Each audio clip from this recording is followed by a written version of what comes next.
کہ زندگی کیا ہے، نایاب ہے. We must value our planet and be aware of place in the universe. کہتے ہیں کہ ہمیں اپنے سیارے کی جو ہے وہ قدر کرنی ہے اور اس یونیورس کی جہاں میں ہم رہتے ہیں، اور ہمیں باخبر رہنا ہے کہ بیسیکلی لائف کیا اور ہمیں اس کو کس طرح سے گزارنا ہے. آئی ہوپ کہ آپ کو اس چیپٹر کی سمجھ آ گئی ہوگی کہ اس چیپٹر میں بیسیکلی کیا بیان کیا جا رہا ہے. میں پھر بھی آپ کو تھوڑی سی اس کی سمری مزید بتا دیتی ہوں تاکہ سوالات یاد کرنے میں آپ کو کسی بھی طرح کی کوئی بھی مشکل نہ پیش آئے. ارلیئر آئی ٹولڈ کہ سب سے پہلے ہم اس کی سمری تھوڑی سی دیکھ لیتے ہیں، اس کے بعد پھر ہم اس کے آنسر کی کوشش کرتے چلتے ہیں.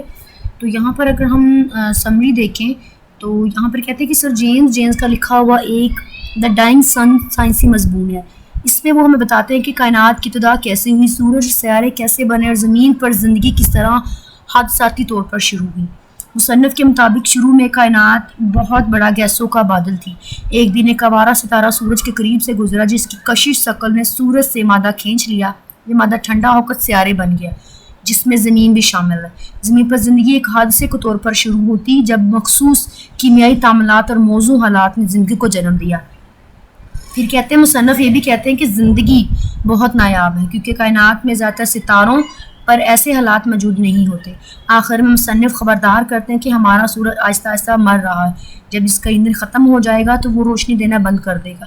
تب زمین پر شدید سردی چھا جائے گی اور تمام زندگی ختم ہو جائے گی. پھر کہتے ہیں کہ یہ مضمون ہمیں یہ سوچنے پر مجبور کرتا ہے کہ ہماری زندگی کتنی نایاب اور قیمتی ہے اور ہمیں اسے ضائع نہیں کرنا چاہیے. ایک تو بات اس میں یہ ہو گئی. دوسری بات بیٹے آپ نے یہاں پر اس کے لاسٹ پہ یہ یاد کرنی ہے کہ life can exist only in narrow belt surrounding each. یہاں پر فرائٹنی بھی کرتی ہے یہ والا جو پیراگراف ہے بنا. although we cannot speak with any certainty, it seems most likely that human race came into existence in some such ways as this. Standing on our little grain of sand, we try to discover the nature and purpose of the universe which surrounds our home in space and time. یہاں پر بات کرتے ہیں کہ ہم جو ہے اتنے یہاں پر چھوٹے ہیں، اتنے ہم اس طرح سے ہیں کہ جیسے جو ہے وہ سیارے ہوتے ہیں نا کہ ہمیں نظر آتے ہیں کہ بہت زیادہ، لیکن اتنے بڑے وہ سیارے ہیں کہ حد ہے کہ ایک سیارہ دوسرے سیارے کے قریب سے گزرتا.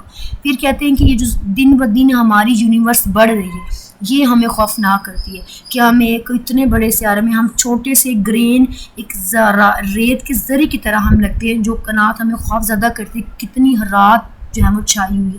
کہتے ہیں کہ ہمیں جو فاصلہ ہم سمجھتے نہیں ہیں. پھر کہتے ہیں کہ فرائٹنگ ہم اس وجہ سے ڈرتے ہیں because of the stretches of the time as great that we can not imagine them. کہ وہ اتنے اسٹریچز وہ ٹائم کے اتنے وہ بیریئرز ہیں، وہ اتنے اسٹریچز ہیں کہ ہم اس کو امیجن نہیں کر سکتے. Making the whole human history so very small in comparison. کہتے ہیں کہ پوری زندگی بھی ہم لگا دیں گے تو پھر بھی ہم اس کا تضاد نہیں کر پائیں گے. پھر کہتے ہیں frightening because of our extreme loneliness. پھر کہتے ہیں ہم اپنی تنہائی کی وجہ سے ڈرتے ہیں and because of the littleness of our home in space. کہ ہم پھر ڈرتے ہیں اس بات سے کہ اس اسپیس میں ہمارا جو چھوٹا سا گھر ہے in part of a grain of sand out of all sea sand in the world. پھر کہتے ہیں کہ کیسے جی، جیسے ریت کے ذرے کم جو ملینتھ پارٹ حصہ ہیں، ٹھیک ہے، جو کہ اس پوری دنیا کی زمین ہے بٹ ابو آل اس، لیکن ان سب سے زیادہ we find a universe frightened. ہم پھر بھی جو ہے وہ اسے کیا پاتے، خوفزدہ پاتے ہیں because we can not find any sign that like earth exist anywhere expect on the earth. کہتے ہیں کیونکہ زمین کے علاوہ کہیں اور بھی زندگی ممکن نہیں ہے. انڈیڈ بے شک for the most part empty space is called that is life it would frozen. کہتے ہیں کہ زندگی کے کچھ ایسے سیارے بھی ہیں جہاں پر جو زندگی ہے وہ بالکل ٹھنڈی ہو جائے. Most of the matter space so hot. اور کہتے ہیں اسپیس میں کچھ اتنے گرم سیارے ہیں ٹو میک لائف امپاسبل کہ جہاں پر زندگی ناممکن ہے. Life does not seem to have any part in the plan of the universe which produced our planetary system. کہتے ہیں زندگی دکھائی نہیں دیتی. کہتے ہیں یونیورس کا پلان ہی نہیں ہے کہ کہیں اور ایک زندگی شروع کی جائے. Calculation shows that. پھر کہتے ہیں کیلکولیشن یہ شو کرتی ہیں that can be one only few system in space yet so far we can see. کہتے ہیں کہ کچھ ایسے سسٹمز ہیں یہ شو کرتے ہیں کہ جن کو ہم دیکھ سکتے ہیں. Life of the kind we know on earth can exist only our planets like the earth. کہتے ہیں لائف صرف اسی پر وجود میں آ سکتی ہے جیسے کہ ہماری زندگی، ہماری اس زمین پر زندگی ہے. It needs suitable physical condition for its appearance. کہتے ہیں اس کی موجودگی کے لیے ہمیں مناسب جو ہے وہ کنڈیشن کی ضرورت ہے. The most important of the which is temperature and which substance can exist in a liquid state. پھر کہتے ہیں جو سب سے زیادہ ضروری ہے وہ حرارت ہے, وہ ٹمپریچر ہے, اور لیکوڈ اسٹیٹ ہے, مینس کہ پانی ہے. آئی ہوپ کہ آپ کو جو ہے وہ اس کی سمجھ آ گئی ہوگی کہ یہاں پر جو ہے وہ کیا چیز بیان کی گئی. میں نے اس کو تھوڑا تھوڑا سا آپ کے لیے بیان کیا ہے تاکہ آپ کو پتہ لگ جائے کہ اس کی ٹرانسلیشن میں کیا چیز بیان کی ہے. اب ہمارا جو موسٹ جو امپورٹنٹ اس میں چیز ہے وہ ہمارے آنسر کویشچنز ہیں. So without any time wasting let's get started the answer questions of the first chapter.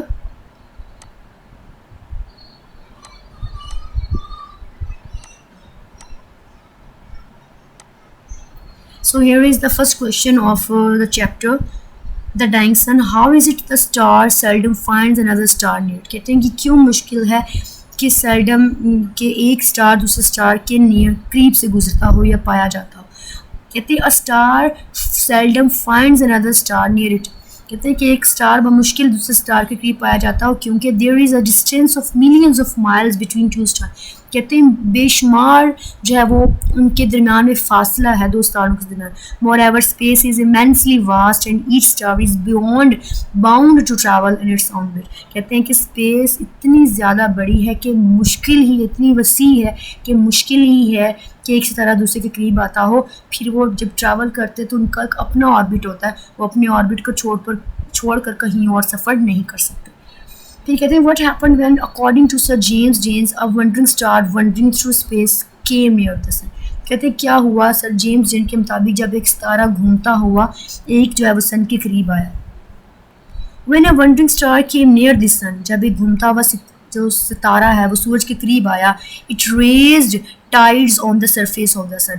اس نے سورج کی سطح پر جو ہے وہ لہریں بنانا شروع کر دی. These tides, یہ لہریں formed a high mountain on the surface of the sun. اور یہی جو لہریں ہیں وہ ایک پہاڑ کی صورت اختیار کر گئی سورج کی سطح پر. That we can hardly imagine. اس کو ہم بڑی مشکل ہی جو ہے وہ امیجن کر سکتے ہیں. پھر کہتے ہیں Question number 3, what happened when the wandering star came nearer and nearer? کیا ہوا جب ستارہ قریب سے قریب تر آتا گیا. When the wandering star came nearer and nearer, the sun, the mountain on the surface of the sun rose higher and higher and was finally torn into pieces. کہتے ہیں کہ when the wandering star, جب یہ گھومتا ہوا ستارہ سورج کے قریب سے قریب تر آتا گیا, وہ ایک پہاڑ کی صورت اختیار کر گیا اور وہ اتنا اونچا ہو گیا کہ فائنلی وہ چھوٹے چھوٹے ٹکڑوں میں جو ہے وہ بٹ گیا. Question number 4 میں کہتے ہیں What are planets and how did they come into existence? Planets کیا ہیں اور وہ کیسے وجود میں آئے. The planets are the broken parts of the sun. کہتے ہیں جو planets ہیں وہ سورج کا ٹوٹا ہوا حصہ ہے. They came into existence due to tidal pull caused by some star on the surface of the sun. کہتے ہیں اس طرح سے وجود میں آئے کہ جو ٹائڈل پل تھی, ٹھیک ہے, وہ اس کی وجہ بنی star on the surface of the sun, جو ہے وہ سورج کی سطح پر. Why is there no life on the stars? کہتے ہیں زندگی کیوں نہیں ممکن ستار پر. There is no life on the star. کہتے ہیں زندگی جو ہے وہ ستاروں پر نہیں ہے because کیونکہ the stars are balls of the fire. کہ جو ستارے ہیں وہ آگ کے گولے ہیں and they have intense heat. اور وہ انتہا کی جو ہے وہ ہیٹ رکھتے ہیں. Therefore the stars are too hot for life to exist on them. اس وجہ سے ستاروں پر زندگی کا جو وجود ہے ناممکن ہے کیونکہ ستارے بہت ہی زیادہ گرم ہیں. آگے کہتے ہیں right a note on the beginning of the life of the earth. کہتے ہیں کہ کس طرح سے زندگی شروع ہوئی وہ نوٹ لکھے. when the earth gradually became cooler and cooler. when the earth gradually become cooler and cooler. جب زمین جو ہے وہ آہستہ آہستہ ٹھنڈی ٹھنڈی ہوتی گئی. life started in a very simple organism. ایک چھوٹے سے سادہ سے آرگنزم سے زندگی شروع ہوئی. which had the ability to reproduce themselves before dying. جو کہ اگر ایک دفعہ انسان مر جاتا ہے تو دوبارہ پیدا ہونے کی اس میں ابلٹی تھی. in the end آخر میں it produced the most complicated organism like the man who has feeling and ambition. پھر کہتے ہیں کہ آخر میں وہ ایک ایسی کمپلیکیٹڈ آرگنزم کو جو پروڈیوس کر سکتا تھا جیسے کہ انسان ہے جو کہ اپنے اندر احساسات اور امبیشن رکھتا تھا. Question number 7, why is universe so frightening? The universe is so frightening because of immense stretches of time, extreme loneliness and the absence of life on the other planets. کہتے ہیں یہ یونیورس اتنی زیادہ اس وجہ سے خوفزدہ ہے کیونکہ یہ بہت ہی زیادہ پھیلی ہوئی ہے اپنے ٹائم کی وجہ سے اور اتنی تنہا ہے. پھر جو زندگی دوسرا پلانٹس پر جو زندگی کی غیر موجودگی یہ ہمیں چیز خوفزدہ کرتی ہے. پھر کہتے ہیں کہ what should be the conditions necessary, کون سی کنڈیشن ضروری ہیں for the kind of life زندگی کے لیے we know to exist on other heavenly bodies. Do such condition generally exist, کہتے ہیں اس طرح کی جو کنڈیشنز ہیں وہ کیا واقعی ہیں. کہتے ہیں life can exist only in some suitable physical conditions like moderate temperature, air and water. زندگی صرف اسی وجہ سے ممکن اگر جو ہے فزیکل کنڈیشن ہو جیسا کہ temperature, air and water. Such condition do not exist on heavenly bodies expect earth. کہتے ہیں کہ اس طرح کی کوئی کنڈیشن کسی بھی اور نہیں ہے سوائے ارتھ کے. therefore there is no life on the other heavenly bodies. how do the stars travel in the universe, کہتے ہیں کس طرح سے جو اسٹارز ہیں وہ ٹریول کرتے ہیں یونیورس میں. the stars travel in the universe either in group or mostly they travel alone. کہتے ہیں یا تو وہ گروپس کی صورت میں کرتے ہیں یا تو وہ تنہا کرتے ہیں. they travel at fast distance from one another, اور وہ اتنی وسیع دور ڈسٹینس ایک دوسرے سے کرتے ہیں کہ بہت ہی مشکل ہے کہ ایک طرح دوسرے کے. سو یہ ہمارے کویشچنس تھے اینڈ آئی ہوپ کہ آپ کو ان کویشچنس کی بہت اچھے طریقے سے سمجھ آئی ہوگی اور میں نے بہت ہی زیادہ ایزی وے میں آپ کے سامنے ان کویشچنس کو رکھا ہے تاکہ آپ لوگ انہیں بہت ہی زیادہ اچھے طریقے سے اور آسانی سے یاد کر سکیں. سو میری ویڈیو کو لائک کریں, شیئر کریں اور میرے چینل کو سبسکرائب کریں تاکہ مزید ویڈیوز آپ تک پہنچتی رہیں. اپنا بہت سا خیال رکھیں. اللہ حافظ. ملتے ہیں اس کی اگلی ویڈیو میں. سو ٹیک کیئر. اللہ حافظ.